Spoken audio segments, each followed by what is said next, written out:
Hey, Stephen Pearl is here. He's the head coach of the Auburn Tigers. Man, how good does that sound to say? Man, it's not gotten old yet, so it's been good. How you guys doing? Doing Good, great. good, good to see you. Thanks for Good to coming see you by. guys. Thanks, Yeah, thanks for remembering our names. Now that yeah. you're No, the I head mean, guy. can't forget those little people, you know. Hey, you were doing a read, Brown. You see what I was showing him? Oh, I know. Yeah. I didn't even have to look at the photo. I Yeah, knew what it yeah. was. How is Nellie? She's great. She's 5 and adjusting to being an older sister. So They're great with kids, though, aren't they? Yeah, especially when Lainey's just dropping food every single time we feed her, and so her and Nelly have gotten along a lot better as of late. How is the transition to being a real dad? It's been good. It's been good. Lainey's super easy. Brittany's like was made to be a mom, so she's made it just incredibly easy for me. But it's been a lot of fun. You know, she's at the age now where she's crawling a ton and pulling up on things and just smiles all the time. So it's a really fun age, and she's just been super easy. Yeah, she smiles all the time until you lose a game. Then she'll be like everybody else. That's true. Then she'll be miserable just like the rest of us. She'll be throwing food at you. So That's right. I think I'm right about this. The first time you guys put on the uniforms and you're on the sidelines, it's going to be at Bowell, right? That's right. Yeah, up in Birmingham on Wednesday of next week when we play Oklahoma State. Yeah. So what? I mean, this seems like it all is going so quick. I mean, it's happening fast, and you're going to be in an exhibition game in front of fans. How fast does this seem to be moving in your head right now, and for the team? Yeah, I mean, I think we're at the point now where we've been, beating the crap out of each other since June 1, and I think our guys are just excited to play somebody else at this point. So, obviously, since the announcement, it's how long has it been? Like almost 3 weeks now. It's just flown by. Not enough hours in the day at this point, but luckily, we've had this group together since the beginning of the summer, so we've had a lot of time together to kind of get this thing, heading in the right direction, get a good bit of our stuff in offensively and defensively. So I think we're in a pretty good place right now. I love that we're doing this, October 15th, just before our first game. That gives you a ton of time just to really dissect what we did well, what we didn't do well, to make adjustments for another scrimmage we have at the end of the month in Atlanta against a really good Memphis team before we have to open up, we have a 3 home game slate, before we really get into the thick of things with Houston and the Players era. I will say something to our audience that Coach may be hearing for the first time as well. We will be doing that game on That's right. the Hibbets YouTube channel. That's Hibbett right. Sports YouTube Yeah, channel. you know it's a big game when we're We're doing it. It went so well in Huntsville last 2 years ago, and there was so much positive feedback that they said we want more of this. So let me point out to the Auburn fans: no guests, just basketball. No guests, just basketball. All right, good. Can you take me back? I assume when BP decided, hey, this is it. He's going to tell family first, obviously. Can you take me back to that moment, just kind of your emotions and what were you processing in your mind when he sat down and told you that? Yes, I mean he made myself and John and his team aware 2 weeks prior that he was going to ultimately make a decision on the 21st. He was going back and forth every single day on it. Like one day he was like, I'm going to stay in coaching. One day I'm not sure what I'm going to do. So we really didn't know until that Sunday morning when he called me after he had talked to John and said, I'm stepping down. And at that point, we were all asked to come to the gym so he could film the video that we put together for the fans. And, I was then told after the video what John's plan was. So it all happened incredibly fast and, kind of hit you like a train as far as like what was happening, and what was to come. So very surreal moment. It was bittersweet because you saw how much it meant to him that he was processing a 40-something year career as a coach, a 30-year career as a head coach. And this is what he was ultimately, deciding to do. And you guys know how BP is. He does 120% of anything he does, whether he's sitting down with you guys or he's picking weeds at the lake or he's coaching a basketball team. That's just the only way he knows how to do things. And he got to the point where he just felt like he couldn't give that same effort and energy to the team this year. And ultimately that's what led, stepping aside and spending more time with his grandkids and living a less stressful lifestyle. So you didn't find out you were the head coach till right before you filmed that part of the video? No, I found out on Sunday. I think John had 2 weeks to come up with a game plan, whether BP decided to leave or to stay. But BP told John 3 years ago that I'm not sure when I'm over those 3 years, John's been doing his due diligence, trying to figure out, do I need to be ready to hire a new head coach before any of these upcoming seasons? Or am I going to do an analysis of what this current staff looks like, and do I give them the opportunity to keep this thing going? And I think when you look at the retention of the guys on our staff after being here for close to 10 years, being our offensive coordinator, Ira Bowman, my associate head coach, being here for close to 8-9 years and being, the spearhead in all of our recruiting efforts and our player development side of things. Marquise Daniels, being here for 8-9 years. Ian Border, you see what I'm saying? Coach Damon Davis. Yeah. It made so much sense because this staff for so long, and we all have our fingers all over all the things that we do day in and day out. That's led to the success that we've been able to have. So, being able to lead this group is such an incredible honor, but it's this staff that got hired. It has nothing to do with me. The portal is such a major impact on this roster for you. The portal, there's some bad, there's a lot of good. You look around at football, Mike Norvell goes from 11 wins or 12 wins at Florida State to 2 wins last year. They look like they're a little bit back this year. Is it easier because outside of Tahad, you've got a ton of guys coming in. Is it easier to get these guys to mold with smaller numbers being basketball than it is for a lot of these football guys? Yeah, I think so. Just because those 10 or 11 guys are with each other all summer. So it's pretty easy for them to connect and grow closer. And, I think we've done a pretty good job as a staff evaluating good kids that aren't going to be cancers in our locker room. And we let our kids make decisions on personnel. Like, we have 6 recruits coming in this weekend. Our guys are going to tell us at the end of the weekend, are those guys that you think are worthy to be in this locker room if they were to come tomorrow? And I think that's what our model has been ever since. So it's to grow closer.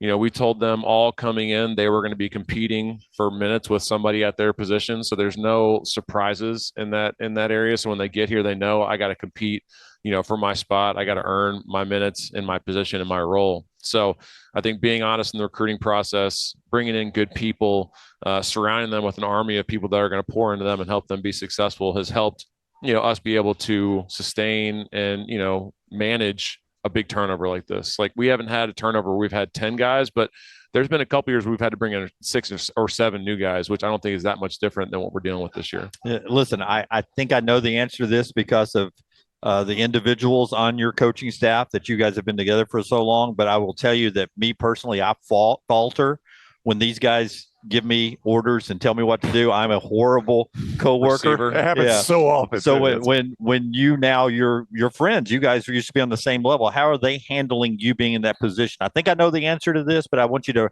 brag a little bit on those guys, because you're right. The key to this is you guys all still being together as a unit. Yeah, I don't honestly, like, our interactions haven't really changed. Like, they don't call me something different now that I'm the head coach. They don't speak to me any differently. Like, it's that's key, right? 100%. Like, so you let them have eye contact with you. Yeah, 100%. They don't call me coach. Like, it's Steve or SP. Like, that's what it's always been. That's what it will continue to be. The biggest difference is just I'm the one that ultimately makes the final decision on things. So that's where things are a little different. But as far as what we do day in, day out, I'm going to do exactly what BP did. I'm going to empower our coaches to have, the role and responsibility and the niche that they have and let them go be great at it, because I think that's what's made this staff so successful, is because all of us have our strengths. And coaches always let us implement our strengths day in and day out, whether it be in practice, whether it be in game, or even everything off the floor. So I think the biggest thing that our guys have taken away is that nothing's really changed in our dynamic as far as how we interact with each other day to day. Other than Bruce Pearl, the single biggest influence on the way you'll be a head coach is who? That's a great question. The assumption was Bruce Pearl is number one. I think that's pretty safe. 100%. Yeah. I think I can pull from a lot of different people. Obviously having such a great relationship with Todd, I'm going to lean on him a lot. And he's told me, except for the week that we play you should call me every week to ask for, advice on things. So he would be a guy that I would definitely lean on. Steve Forbes from Wake Forest was a guy that coached me when I was at Tennessee.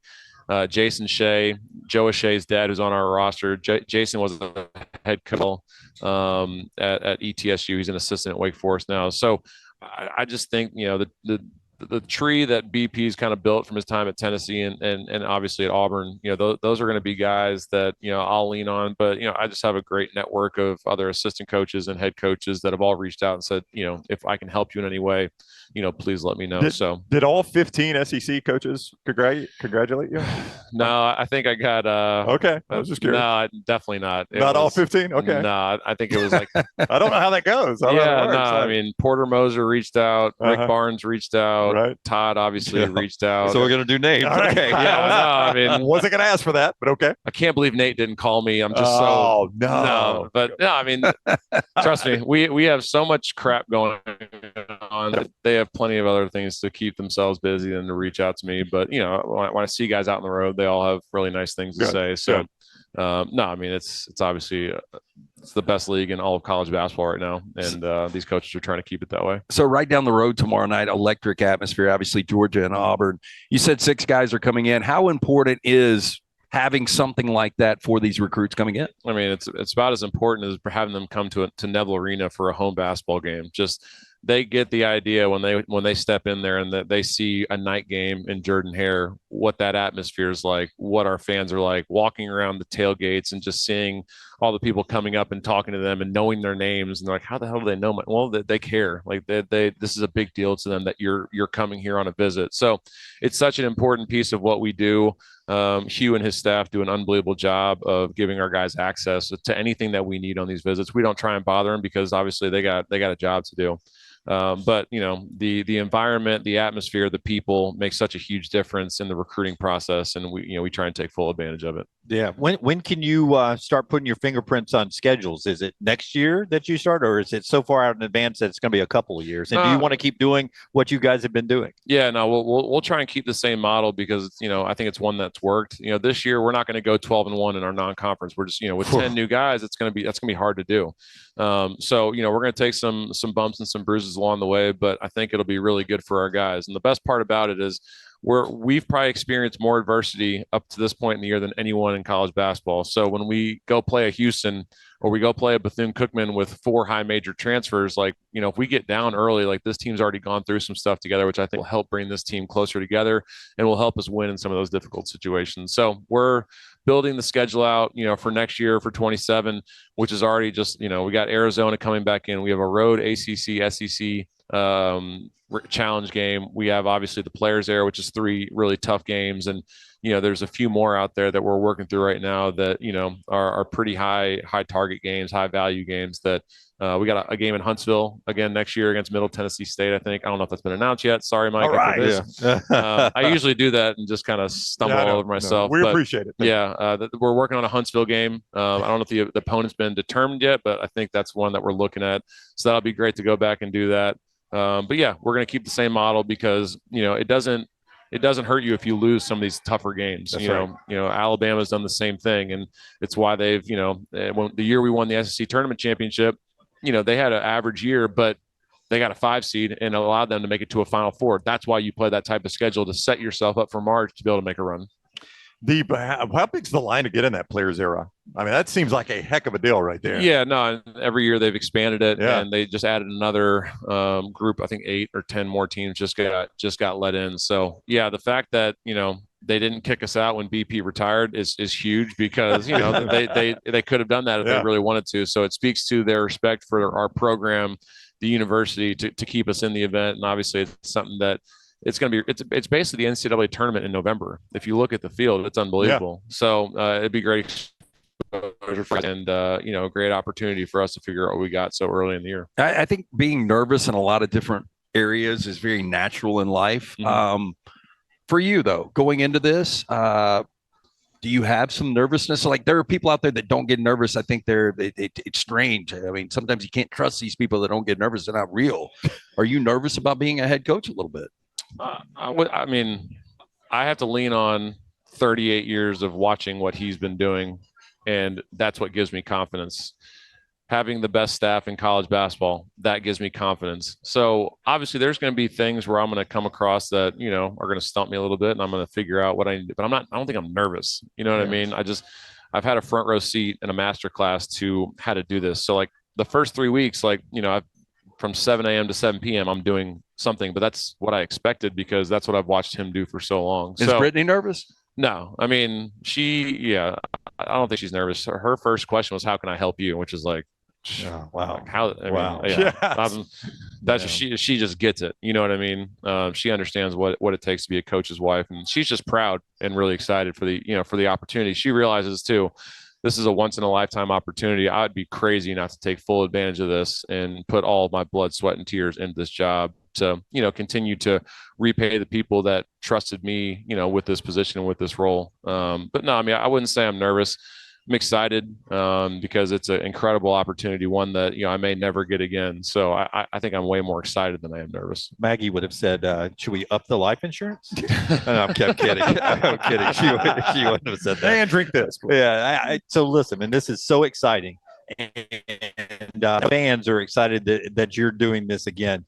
If you I don't know. We sat here and watched this happen for you, and we would have discussions on the show, and we know you don't watch us, but we'd have discussions like, this job's coming open, and we would be like, Stephen, God, I hope he hangs around and gets the job at Auburn. This sort of works out that you're getting this job first instead of going somewhere else, because you never know if you get back to this job, right? Yeah, no, I mean it's really hard, to do what BP have done. Yeah. And to work their way up from Division II to mid-major to Tennessee, to get fired and then get back into it at Auburn and have the amount of success they've had, to do what Coach Oates did, at Buffalo and high school, Buffalo, Alabama. Like that's hard to do. And I'm not saying I don't have the confidence, but I think, based on the journey that I've had here, starting as an assistant strength coach, operations, assistant coach, defensive coordinator, associate, like the best opportunity for me to step into this job with the staff that we had in place was to hang it, just tough it out. And you had to be patient. You had to be patient. Yeah, no doubt. But like Auburn, this is an easy place to be patient in. Like, this place is unbelievable. The people are incredible. My wife's happy here. We had our daughter here. We didn't get married here, but I asked her to marry me here. It's just really easy for us to wait it out and be patient because, at the end of the day, if I didn't get this job, I would have had opportunities pop up that, we would have been good with. Right. So I just felt like it made a lot of sense to just stay present in the job that I was in, pour everything into this and continue to just grind and, help us win games, win championships, make it to Final Fours.